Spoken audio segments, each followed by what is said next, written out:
పూరా లోకల్. ఒక అంజిరెడ్డి తాత, ఒక మంజుల, ఒక తోట చంద్రయ్య నాకు స్ఫూర్తి. ఆనాడు పొంగనూరు నియోజకవర్గంలో అంజిరెడ్డి తాత స్థానిక సంస్థ ఎన్నికల్లో నామినేషన్ వేసేదానికి వెళ్తే ఆనాటి పాలకులు అడ్డం తిరిగారు. తొడగొట్టి మీసాలు మిలేసి రండి నేను నామినేషన్ వేసి చూపిస్తానని చెప్పారు ఆ మన అంజిరెడ్డి తాత.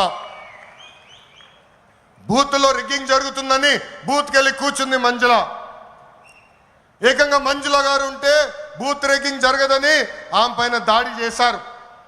రక్తం గారుతున్నా భయపడలేదు. చివరి ఓటు పడే వరకు, ఈవీఎం బాక్స్ కి తాళం వేసే వరకు ఆ బూత్ లో నిలబడింది మన అక్క మంజుల. ఇంకా తోట చంద్రయ్య గారి గురించి ఎంత చెప్పినా తక్కువే. మనందరం చూసాం, నడివీధిలో ఆనాటి పాలకులు తరిమి తరిమి కొట్టారు. ఏకంగా డివైడర్ పెట్టి కత్తిని గొంతుకు పెట్టారు. ఒక్కసారి వాళ్ళ నాయకుడికి జై చెప్పమంటే జై తెలుగుదేశం, జై చంద్రబాబు నాయుడు అని చెప్పి ప్రాణాలు పోగొట్టుకున్నాడు తోట చంద్రయ్య. ఈరోజు నేను ఈ సభాముఖంగా గర్వంగా చెప్తున్నా, ఆంధ్ర రాష్ట్రంలో ఎప్పుడు జరగని విధంగా తోట చంద్రయ్య కొడుకు కూడా ఈరోజు మన ప్రభుత్వ ఉద్యోగం ఇచ్చింది.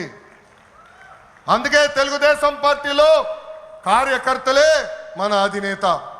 ఈరోజు మేమందరం ఈ వేదిక మీద నుంచున్నామంటే దానికి కారణం తెలుగుదేశం పార్టీ కార్యకర్త చెమట.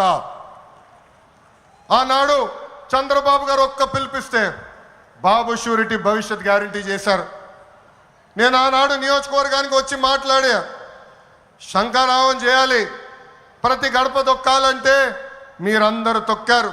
అందుకే కార్యకర్తలందరూ చెప్తున్నా, నాయకుల చుట్టూ తిరుగుతాం కాదు, ప్రజల చుట్టూ తిరగండి, మిమ్మల్ని ఎత్తుక్కుంటా వస్తుంది ఈ తెలుగుదేశం పార్టీ.